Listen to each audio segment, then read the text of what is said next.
UP 21 classes में आपका स्वागत है। हम एक बार फिर से यूपी करंट की बात कर रहे थे और ये यूपी करंट की तीसरी क्लास है। जो यूपी करंट के इम्पोर्टेंट सवाल है या क्वेश्चन हैं, हम उन पे चर्चा कर रहे थे। आइए देखते हैं अगला क्वेश्चन। तो हमारा क्वेश्चन है, वायुसेना की 51वीं वर्षगांठ कहाँ मनाई जा रही है और कहाँ वायुसेना ने अपनी वर्षगांठ मनाई थी। तो सबसे पहले बात करते हैं इसका आयोजन कहाँ किया गया। तो आयोजन 8 अक्टूबर 2023 को इसका आयोजन किया गया। और कहाँ पे किया गया था इसका आयोजन? बमरोली। कहाँ पर किया गया? बमरोली। जो बमरोली जो स्थित है, ये प्रयागराज में स्थित है। कहाँ पर? ये है अपना प्रयागराज। प्रयागराज में स्थित है। वायुसेना दिवस परेड और वायु प्रदर्शन वायुसेना स्टेशन बमरोली में किया गया था। अगर हम बात करें कि स्थापना दिवस का नेतृत्व किसने किया था, तो स्थापना दिवस का जो नेतृत्व किया था महिला अधिकारी ग्रुप कैप्टन शालिजा धामी ने किया था। किसने किया था? शालिजा धामी ने किया था। अगर हम बात करते हैं कि सलामी किसने ली थी, तो air chief marshal VR Chaudhary द्वारा सलामी ली गई थी। अगर हम बात करते हैं कि 2023 की थीम क्या थी, तो थीम है भारतीय वायुसेना वैश्विक हवाई शक्ति। भारतीय वायुसेना वैश्विक हवाई शक्ति इसकी थीम थी। अगर हम वायुसेना के गठन की बात करते हैं तो इसका गठन कब हुआ था, तो गठन की बात करें तो इसका गठन 1932 में किया गया था। 1932 में इसका गठन किया गया था। तो भारतीय वायुसेना की जो वर्षगांठ है वो कौन से नंबर की बनाई जा रही है, तो 91 नंबर की वर्षगांठ बनाई गई थी। और कहाँ पर? बमरोली में बनाई गई है। अगला क्वेश्चन की बात करते हैं। अगला क्वेश्चन है औद्योगिक सिटी स्थापित। तो यूपी में औद्योगिक सिटी स्थापित कहाँ की गई है, तो देखो सबसे पहले है बुंदेलखंड क्षेत्र में औद्योगिक सिटी स्थापित की गई है। अगर हम बात करते हैं कि औद्योगिक क्षेत्र पूरा जैसे कि नोएडा के पैटर्न पे ये बनाया जाएगा, तो ऑलरेडी पहले से ही अपना यूपी का नोएडा औद्योगिक क्षेत्र है। जो दूसरा औद्योगिक क्षेत्र बनाया गया है वो तुम्हारा बुंदेलखंड, मतलब बुंदेलखंड या बुंदेलखंड औद्योगिक विकास प्राधिकरण की स्थापना की गई है। और इसको शॉर्ट में बीडा कहते हैं। क्या कहा जाता है इसे? शॉर्ट में बीडा कहा जाता है। और ये किस पैटर्न पे होगा? ये तुम्हारा नोएडा के पैटर्न पर होगा। अगर हम बात करते हैं कि कितने हेक्टेयर, तो कितने हेक्टेयर भूमि पर होगा? ये 5000 हेक्टेयर भूमि पर औद्योगिक सिटी को स्थापित किया जाएगा। और पहले चरण में अगर शुरुआत होगी फर्स्ट चरण की, तो फर्स्ट चरण की शुरुआत कहाँ से की जा रही है, तो झांसी से शुरू की जा रही है। अगर हम बात करते हैं बुंदेलखंड का, तो जो इतना क्षेत्र है ये सब बुंदेलखंड में आता है। और बुंदेलखंड में कितने डिस्ट्रिक्ट आते हैं, तो बुंदेलखंड में 9 डिस्ट्रिक्ट अपने यूपी के आते हैं। तो एक बार फिर से औद्योगिक सिटी कहाँ स्थापित की जा रही है, तो बुंदेलखंड में। और बुंदेलखंड में कितने डिस्ट्रिक्ट आते हैं? 9 डिस्ट्रिक्ट आते हैं। और जिसका प्रमुख जो पहला चरण होगा शुरू, वो कहाँ से किया जाएगा, वो झांसी से किया जाएगा। अगर हम बात करते हैं अगले क्वेश्चन की, खेलो इंडिया यूनिवर्सिटी गेम 2022, ये 2022 के 23 में खेले गए हैं। अगर हम बात करते हैं इनके संस्करण की, तो ये कौन सा संस्करण है? इसका तीसरा संस्करण है। अगर हम बात करते हैं इसके आयोजन की, तो आयोजन इसका कहाँ किया गया है? यूपी में किया गया है। और यूपी में कहाँ किया गया है? 25 मई से शुरू हुआ और कहाँ पर? वाराणसी, लखनऊ, गोरखपुर और गौतम बुद्ध नगर। कहाँ पर? वाराणसी, लखनऊ, गौतम बुद्ध नगर और तुम्हारा में शुरुआत की गई। और अगर हम बात करते हैं इसके समापन की, तो समापन कब हुआ? 3 जून को वाराणसी में इसका समापन किया गया था। 3 जून वाराणसी में इसका समापन किया गया। तो सबसे पहले हम बात करते हैं लखनऊ की, तो लखनऊ ये दर्शाया गया है। फिर हम बात करते हैं गोरखपुर की, ये गोरखपुर ये दर्शाया गया है। फिर हम बात करते हैं गौतम बुद्ध नगर की, तो गौतम बुद्ध नगर को ये दर्शाया गया है। फिर हम बात करते हैं वाराणसी की, तो वाराणसी ये दर्शाया गया है। तो इन 4 डिस्ट्रिक्ट में खेलो इंडिया यूनिवर्सिटी गेम 2022 का आयोजन किया गया था और 25 मई से ये शुरू हुआ था। समापन इसका 3 जून को हुआ था और कहाँ पर हुआ था? वाराणसी में इसका समापन हुआ था। अगर हम बात करते हैं शुभांकर की, तो शुभांकर कौन सा है? तो जीतू इसका शुभांकर था, जीतू इसका शुभांकर था। अगर हम बात करते हैं कि इस खेलो इंडिया यूनिवर्सिटी गेम में सबसे टॉप पर कौन कौन सी यूनिवर्सिटी रही थी, तो शीर्ष यूनिवर्सिटी की बात करते हैं तो शीर्ष यूनिवर्सिटी है तुम्हारी पंजाब विश्वविद्यालय। पंजाब विश्वविद्यालय, और पंजाब विश्वविद्यालय ने 26 स्वर्ण पदक जीते हैं और 17 रजत पदक जीते हैं और कांस्य पदक कितने जीते हैं? 26 तुम्हारे कांस्य पदक जीते हैं। अगर हम बात करते हैं टोटल रजत पदक की, तो टोटल पदक कुल कितने पदक इन्होंने जीते हैं? तो कुल कितने पदक जीते हैं? तो कुल जो टोटल पदक जीते हैं तो 26 स्वर्ण पदक हैं और तुम्हारे कांस्य पदक 26 हैं और 17 तुम्हारे रजत पदक हैं। तो कुल पदकों की संख्या कितनी होगी? तो 6 दूनी 12 और तुम्हारा 26 दूनी 52, 52 और 17 तुम्हारे होंगे 52 और 17 69 कुल पदकों की संख्या हुई है। तो पंजाब विश्वविद्यालय ने कितने पदक जीते? तो 69 टोटल पदक जीते हैं, जिसमें कि 26 स्वर्ण पदक हैं और 17 रजत पदक हैं और कांस्य पदकों की संख्या 26 है। तो टॉप पर कौन सी यूनिवर्सिटी रही थी? तो पंजाब विश्वविद्यालय टॉप पर रहा था। अब आते हैं दूसरे या सेकंड वाले पोजीशन पे, तो गुरु नानक देव विश्वविद्यालय अमृतसर, गुरु नानक देव विश्वविद्यालय अमृतसर ने कितने पदक जीते हैं? तो अगर पदक की बात करते हैं, स्वर्ण पदक 24 हैं, रजत पदक 27 हैं और 17 पदक तुम्हारे कांस्य पदक हैं। हालांकि 17 पदक तुम्हारे कांस्य पदक हैं। अगर हम बात करते हैं तीसरे नंबर की यूनिवर्सिटी की, तो जैन विश्वविद्यालय कर्नाटक, स्वर्ण पदक की संख्या इनकी कितनी है? 16 है और रजत पदक की संख्या 10 है और कांस्य पदक की संख्या कितनी है? 6 है। तो टोटल आपको याद रखना है, टॉप पर जो रहा है तो 69 जो पदक टोटल जीते हैं तो पंजाब विश्वविद्यालय ने जीते हैं। अगर हम बात करते हैं इसके स्टैटिक पार्ट की, तो बात करते हैं, देखो है 200 से अधिक विश्वविद्यालय के 4000 से अधिक एथलीट्स ने इसमें भाग लिया था। अगर कुल प्रतियोगिताओं की बात करते हैं तो कुल प्रतियोगिता की संख्या कितनी थी? 12 थी। तो बस ये इंपॉर्टेंट सवाल है कि खेलो इंडिया यूनिवर्सिटी गेम 2022 का आयोजन कहाँ किया गया? यूपी में किया गया। और कौन से नंबर का संस्करण था? ये तीसरे नंबर का संस्करण था। और कितने डिस्ट्रिक्ट में इसका आयोजन किया गया है? तो 4 डिस्ट्रिक्ट में इसका आयोजन किया गया था। कितने डिस्ट्रिक्ट में? 4 डिस्ट्रिक्ट में इसका आयोजन किया गया। और कौन सा विश्वविद्यालय या यूनिवर्सिटी टॉप पर रही थी? तो पंजाब विश्वविद्यालय यूनिवर्सिटी टॉप पर रही है। अगले क्वेश्चन की बात करते हैं, अंतरराष्ट्रीय स्टेडियम बनाने की घोषणा।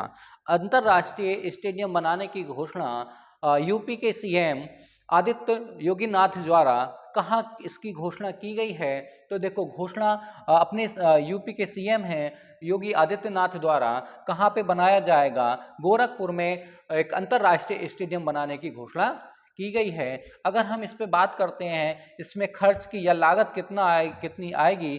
तो 78 करोड़ रुपया इसकी लागत आएगी। और कितने एकड़ में बनाया जाएगा? ये 50 एकड़ में बनाया जाएगा। अगर हम बात करते हैं कि और जब इसकी घोषणा की गई तो योगी जी ने और भी कह सकते हैं परियोजनाओं की घोषणा की। तो कितनी परियोजनाओं की घोषणा की? 43 परियोजनाओं को हरी झंडी दी गई थी। अगर हम बात करते हैं मैप पे अगर देखते हैं तो ये है अपना गोरखपुर, और गोरखपुर में अंतरराष्ट्रीय स्टेडियम बनाने की घोषणा की गई है। अगले क्वेश्चन की बात करते हैं अगले क्वेश्चन की, भारत का पहला वैदिक थीम पार्क, ये एक बार एग्जाम में आ चुका है और मुझे लगता है कि ये वीडियो के एग्जाम में क्वेश्चन आया था, तो दोबारा से इसे रिपीट देख लेते हैं कि भारत का पहला वैदिक थीम पार्क की उद्घाटन कहाँ किया गया।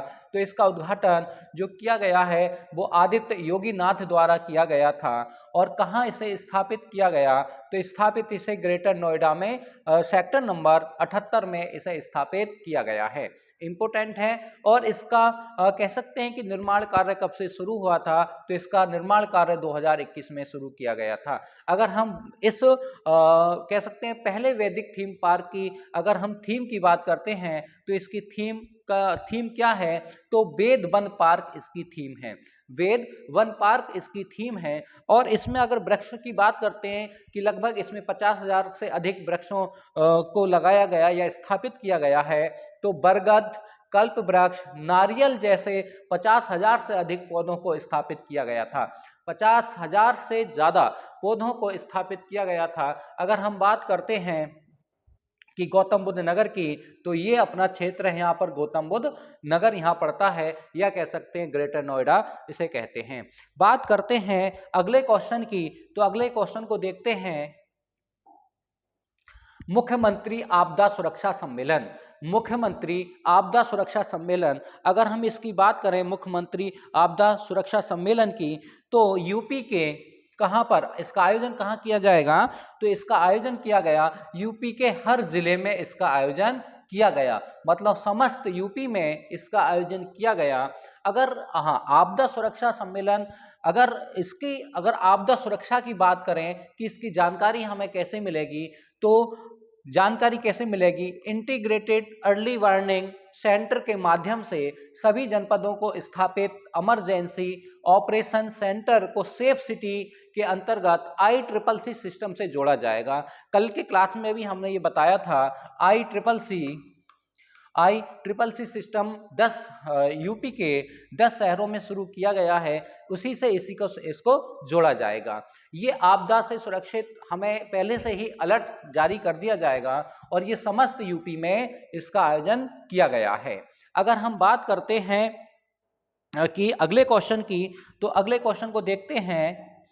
अगले क्वेश्चन का है उत्तर प्रदेश की जीडीपी, उत्तर प्रदेश की जीडीपी रैंकिंग 2022, ये 2022 की है, तो 2023 में ये रैंकिंग आई है। अगर इसे जारी किसने किया है, तो जारी किसने किया है, उत्तर प्रदेश सरकार द्वारा इसको जारी किया गया है। अगर हम बात करते हैं कि ये जो रैंकिंग बनी है किस प्रकार से या किस फॉर्मेट में बनी है, तो ये जो फॉर्मेट है पूरे जिलेवार है। हर यूपी में 75 डिस्ट्रिक्ट हैं और 75 के 75 डिस्ट्रिक्ट के 75 डिस्ट्रिक्ट पर बनी है और जिलेवार बनी है। अगर हम बात करते हैं, इसमें दो कैटेगरी को हमें देखना है कि यूपी के सबसे संपन्न जिले कौन से हैं, तो सबसे संपन्न जिले हैं नोएडा और तुम्हारे लखनऊ, जिसे हम क्या कहते हैं, गौतम बुद्ध नगर, और फिर दूसरा है तुम्हारा लखनऊ। ये दोनों संपन्न जिले हैं। अगर हम बात करते हैं सबसे पिछड़े जिले की, अगर यूपी का सबसे पिछड़ा जिला है वो कौन सा है, यूपी का सबसे पिछड़ा जिला वो है चित्रकूट। और चित्रकूट कहाँ आता है, ये बुंदेलखंड में आता है, ये तुम्हारा चित्रकूट है। अगर हम बात करते हैं कि जो रैंकिंग जारी की गई है वो कितने मानक या कितने पैमाने पर की गई है, तो इसमें मानकों की संख्या 18 है, मतलब 18 पैमाने पर या 18 मानकों के आधार पर यह रैंकिंग जारी की गई है। अगर हम बात करते हैं अगले क्वेश्चन की, तो शहीद स्मारक और रेलवे सुरक्षा संग्रहालय, शहीद स्मारक और रेलवे सुरक्षा संग्रहालय की बात करें तो देखते हैं कि स्थापित कहाँ किया गया है। अगर हम बात करें कि कहाँ स्थापित किया गया, तो ये लखनऊ में स्थापित किया गया है। कहाँ पर स्थापित किया गया है, लखनऊ में। और लखनऊ में कहाँ स्थापित किया गया, जगजीवन RPF अकादमी लखनऊ में, जगजीवन RPF अकादमी लखनऊ में इसे स्थापित किया गया है।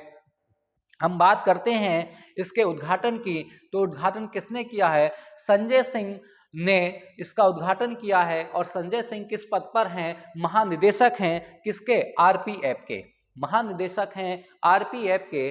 अगर हम बात करें शहीद स्मारक की, तो शहीद स्मारक की अगर हम बात करते हैं तो 4800 वर्ग मीटर क्षेत्र में ये फैला है। कितने में फैला है? 4800 वर्ग मीटर क्षेत्र में ये फैला है।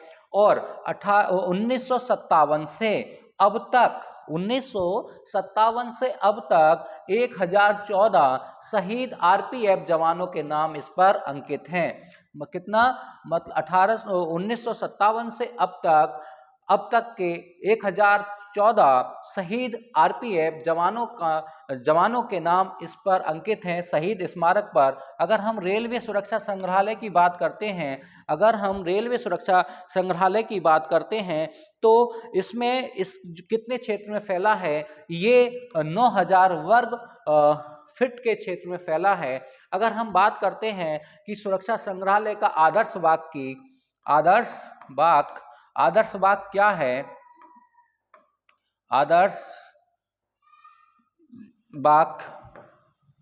आदर्श बाग क्या है? तो ज्ञानवर्धन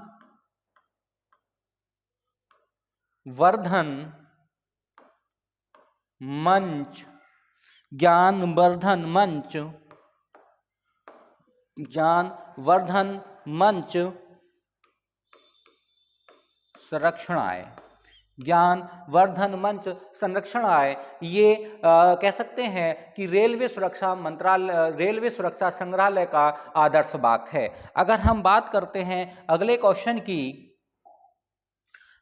मिशन नंदबाबा इंपोर्टेंट है। मिशन नंदबाबा 2023 की हम बात कर रहे हैं। तो अगर हम बात करें कि इसकी शुरुआत कहाँ की गई है, तो उत्तर प्रदेश में की गई है और संपूर्ण उत्तर प्रदेश में की गई है। अगर इसका अनावरण किसने किया था, तो धर्मपाल सिंह हैं, जो अपने यूपी के पशुधन और डेयरी विकास मंत्री हैं। जो अगर हम बात करते हैं इसके उद्देश्य की, तो उद्देश्य क्या है? तो दूध उत्पादक किसानों की आय बढ़ाना और दूध की बिक्री गांव में सुनिश्चित करना। कि मतलब दूध से संबंधित या जो अपनी यूपी में मिश्रित कृषि करते हैं उनकी आय को बढ़ाना है। जैसे कि कृषि के साथ साथ पशुओं को जब हम पालते हैं तो वो मिश्रित कृषि कहलाती है। और किसानों की आय को अगर हमें बढ़ाना है तो दूध उत्पादन में वृद्धि भी करना है और उनकी बिक्री को सुरक्षित भी करना है। गांव में एक कह सकते हैं दूध का स्तर भी बढ़ेगा तो उसकी बिक्री भी सुनिश्चित की जाएगी मिशन नंद बाबा के तहत। अगर हम बात करते हैं अगले 5 वर्षों में इस पे सरकार कितना खर्च करेगी, तो इस पे सरकार 1000 करोड़ रुपए खर्च करेगी। अगर हम बात करते हैं 2022-23 में पायलट प्रोजेक्ट के तौर पर यूपी के कितने जिलों में शुरुआत की जाएगी? 5 जिलों में 5 डेयरी किसान उत्पादक संगठन बनाने की इसमें योजना शुरू की गई है। और इसके तहत एक योजना और चलाई गई है, नंदिनी कृषक समृद्धि योजना भी इसके तहत की गई है। इसका जो मेन उद्देश्य है वो है कि पशु की प्रजाति में सुधार करना और दूध उत्पादन में वृद्धि करना। तो सबसे पहले ये जो उद्देश्य होगा कि मवेशियों की प्रजातियों में सुधार करना है और दूध में वृद्धि करना है।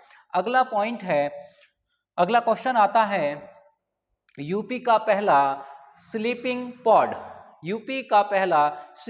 पॉड कहाँ स्थापित किया गया है और किसने इसकी घोषणा की है? तो सबसे पहले हम स्थापित करते हैं कहाँ पर? प्रयागराज जंक्शन पर। और प्रयागराज जंक्शन पर इसको हम प्रयागराज जंक्शन पर इसे स्थापित किया जाएगा। और इसकी घोषणा किसने की है? तो सीएम योगी आदित्यनाथ द्वारा इसकी घोषणा की गई है। हाँ, 2025 में महाकुंभ की स्थिति को देखते हुए ये स्लीपिंग पोड की शुरुआत की गई है या स्थापित किया गया है। तो 2025 के महाकुंभ को देखते हुए इसका उद्देश्य क्या होगा? यात्रियों के लिए जहां कम शुल्क देकर यहां यात्री विश्राम कर सकेंगे या आराम कर सकेंगे। देश में ये तो तुम्हारा हुआ यूपी का। अगर हम भारत की बात करते हैं कि भारत में सबसे पहले ये कहाँ स्थापित किया गया था, तो भारत में सबसे पहले मुंबई सेंट्रल स्टेशन पर स्लीप पॉड और खोला गया था, यानी कि वहां स्थापित किया गया था। तो 2025 के महाकुंभ को देखते हुए ये यूपी के प्रयागराज में इसकी शुरुआत की जाएगी। अगला क्वेश्चन है one jail one product. One jail one product, इसी के तहत वन डिस्ट्रिक्ट वन प्रोडक्ट की भी शुरुआत की गई है। सबसे पहले वन जेल वन प्रोडक्ट को देखते हैं। शुरुआत की अगर बात करते हैं तो ये यूपी के मतलब सभी यूपी में सभी में शुरू किया गया है। अगर हम बात करते हैं कि शुरुआत इसकी कहां से की गई, तो वाराणसी के सेंट्रल जेल और जिला कारागार से की गई है। वाराणसी के सेंट्रल जेल और जिला कारागार से इसकी शुरुआत की गई थी। जो वाराणसी किस लिए प्रसिद्ध है? लकड़ी के खिलौने बनाने में। घाटों और मंदिरों का शहर भी वाराणसी को कहा जाता है। और तुम्हारे देखो, लकड़ी के खिलौने तैयार करने के लिए दोनों मतलब दोनों जेलों की पहचान, दोनों जेलों की पहचान विश्व प्रसिद्ध किया जाएगा। कहने का मतलब है कि तुम्हारे बनारस में लकड़ी के खिलौनों को तैयार किया जाएगा और दोनों जेलों की पहचान एक विशेष रूप से की जाएगी। अगर हम बात करते हैं कि इसी के अंतर्गत वन जेल वन प्रोडक्ट की शुरुआत की गई है, तो एक जिला एक उत्पाद के अंतर्गत भी शुरुआत की गई है। और इसमें अगर हम बात करें कि 25 बंदियों को या जो प्रत्येक जेल के 25 बंदियों को प्रशिक्षित किया जाएगा, मतलब उन्हें प्रशिक्षण दिया जाएगा, इसके उद्देश्य से। अगर और भी जेलें हैं, जैसे कि मिर्जापुर जेल में क्या होगा? मिर्जापुर जेल में कालीन, जैसे कि मिर्जापुर किस लिए प्रसिद्ध है? कालीन के लिए। और भदोई किस लिए प्रसिद्ध है? वो भी कालीन के लिए। और कालीन अनुसंधान संस्थान कहाँ है? वो तुम्हारा भदोई में स्थित है। तो दोनों है ये, मिर्जापुर कालीन के लिए, भदोई भी कालीन के लिए। और तुम्हारे जौनपुर की जेल में उलेना दरी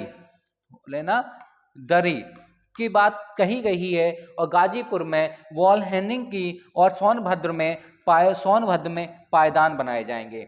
अगर हम बात करते हैं तो सोनभद्र ये है, और तुम्हारा सोनभद्र ये है, और गाजीपुर ये है, और फिर है तुम्हारा जौनपुर और भदोई सब इसी में इधर ही हैं। अब फिर आता है नया, अगले क्वेश्चन की बात करते हैं। अगला क्वेश्चन है तुम्हारा वन लाइनर क्वेश्चन है। उत्तर प्रदेश के किस जिले में अमेरिकी कंपनी स्मिथ और वेसन टेक्नोलॉजी से पिस्टल रिवाइवल का कारतूस का निर्माण किया जाएगा? तो कहाँ किया जा रहा है? वो अलीगढ़ में। अगला क्वेश्चन है, उत्तर प्रदेश राज्य ने 14 शहरों में 351 नगर वाटिका विकसित की हैं। तो देश के कहाँ किस राज्य ने उत्तर प्रदेश में 351 नगर वाटिका विकसित की हैं? फिर आता है कि उत्तर प्रदेश सरकार ने वन महोत्सव के अवसर पर कितने करोड़ पौधे रोपण किए हैं? तो ये इंपोर्टेंट सवाल है। कितने करोड़ हैं? 30 करोड़ पौधे रोपित किए हैं। फिर आता है मुख्यमंत्री खेल सुरक्षा योजना कहाँ प्रारंभ की गई? तो ये तुम्हारा उत्तर प्रदेश में सुरक्षा प्रारंभ की गई है। इसी के तहत ये क्लास समाप्त होती है। कल को और एक नई क्लास के साथ हम उपस्थित होंगे। यूपी का जो करंट चल रहा है, जो इम्पोर्टेंट सवाल हैं, उन्हें आपके लिए हम लेकर आएंगे। Thank you.